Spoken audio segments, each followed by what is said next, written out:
My name is Malhar Vinod Satav. I'm a first year law student at National Law School of Bharat, Bangalore. And my question is, you argue in your book that internalization of this civilizational consciousness is nothing short of an historical imperative in today's day and age. Correct. And you base this argument upon this indigenous ontology, epistemology and theology, this set. Right. So how does this theoretical philosophical construct is translated into our daily practical lives, where we fight this colonial hangover looming large over our civilization without being branded either as a revisionist or without being cancelled? Fair enough. Okay, so I'll give you a concrete example, and since you come from my fraternity, I'll answer that. Read the National Education Policy. Paragraph 16.7, if my memory serves me right, is the only paragraph dedicated to legal education. Read that. Not one reference to introduction of the Shat Darshanas or the 6 Indian schools of philosophy in legal education. So, kya national education policy? Are you have not, and what are you looking? You're looking at AI ko legal education mein kaise introduce kare. Is that what is called indigenization of education policy? I would ask, when students are being taught jurisprudence, which is the fundamentals of the law, and they don't have exposure to Indian philosophy, what is an 18-year-old supposed to assume? That India's contribution to jurisprudence which is worth reading is sunnah, zero, cipher. That's the impression that you create. So you start with that. Then, second, you know for a fact, they know for a fact, that when there is no law, we fall back on taught law, and when it comes to taught law, you fall back on common law.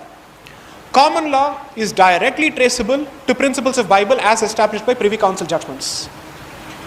Common law is sourced exclusively from biblical principles. Why don't we start talking of dharmic principles for the purposes of taught law, immediately applicable? Where is the problem? That's point number 2. Point number 3.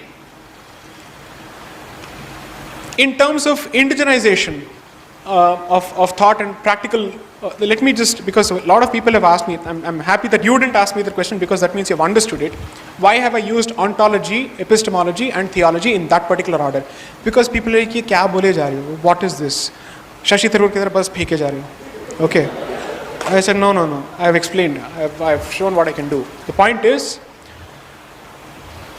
ontology, epistemology, theology ka matlab ye hai, ontology is a society's understanding of metaphysics, which means the relationship between individual consciousness and the supreme consciousness. That's where your knowledge begins. There is not a single Vaidika school of philosophy out of the 6 schools which doesn't start with this fundamental question as to what is Atma and what is the relationship between Atma and Paramatma. The discussion starts from that. And that is exactly how Christian ontology also begins. The difference is, they have a different view of the soul and the relationship between soul and God. We have a different understanding of Atma, which is not the same as soul, okay, and the relationship between Atma and Paramatma. So that is the basic distinction. So when someone makes the stupid statement, all religions are the same, pagal ho kya? They are not the same. How can they be the same? Theoretical foundations ही अलग हैं भाई. Theory अगर अलग है तो applied sciences कैसे same हो सकता है? Then, what is epistemology?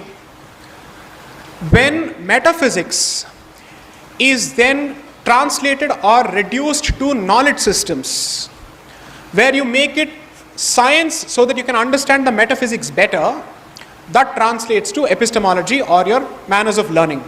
Okay? Since everybody is not capable of understanding metaphysics or knowledge structures, you need theology. Because the common man cannot understand all of this, he doesn't have the patience for it, he doesn't have the training for it. Now, I'll give it an engineering twist. I have done thermodynamics, I have done stress analysis and all of this in my previous avatar. So there are certain equations known as Euler's equations. It's EULER is not Euler, it's Euler. Okay, so it's not Eureka, it's Eureka. The common mistake that we make is it's Eureka, nahi bhai, it's Eureka. So Euler's, let's say, equations exist. The engineer knows which equation to use, but he can't formulate an equation himself because he is not a theoretician. That is the difference between theoretical sciences and applied sciences. That is the distinction between metaphysics and knowledge and religion. So when I use this, I am saying these are the basics. Now you are applying Christian OET to Hindu institutions because you are saying deity and God are the same. And since everybody can enter all places in the church, all Hindus must be able to enter the sanctum sanctorum, which is Garbhagriha. Because he's saying, wo kar rahe hain, tum nahi kar sakte ho. I had this genius question thrown at me.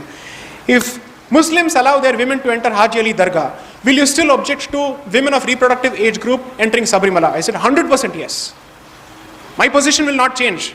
Because my position is not dependent on what he does. My position is dependent on what my tradition tells me. So ये apples और oranges के बीच का जो comparison होता है, this has become the Hindu philosophy. उसने थप्पड़ खा लिया, तुम भी खा लो. अरे मुझे थप्पड़ ही नहीं खाना है. Why should I actually say equal treatment means that stupidity or whatever they do, I should also do? I am not saying that's stupidity. I am saying you do what you want to do. That's between you, your consciousness and your religion. I will not subscribe to it. Reverse logic apna. Then we do a lot of things. We worship the feminine. Worship the feminine. Do that. Bring back the deities which worship the feminine. Talk about it. You ban books in that name. You don't allow even books to be read on that name. तो ये क्या logic है भाई, one way street. So therefore आपके जो फंडे हैं ना पूरी तरह से हिले हुए हैं, to put it in daily language, which is your ontology is gone for a 6, your theology is gone for a 6, and your epistemology is gone for a 6 because you have completely Christianized your way of looking at Hinduism. So there is, one is to convert from one religion to another, the other is to convert your own religion in the mold of the other. So it is happening with us both ways. Hindus are also converting to Christianity. Hinduism is also being converted to Christianity. Amazing.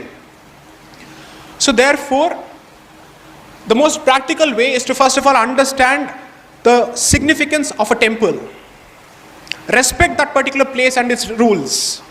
I had one genius on Twitter basically saying, comparing nude sauna beaches in Germany with dress code for temples, because there was a video that was released with respect to Mangalorean temples saying women cannot wear these clothes and men cannot wear these clothes. Some genius put out saying ये क्या rules हो सकते हैं, भगवान कुछ भी सह लेंगे, भगवान तो ये नहीं कहते हैं, तुम्हें कुछ पता है भगवान क्या कहता है? And who are you to say that? It's a training. You're nowhere qualified to make such statements.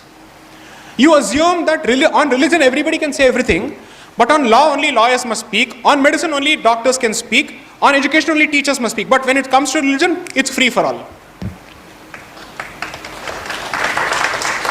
You don't respect the specific training and the anushtanas and the training that they have to go through for this.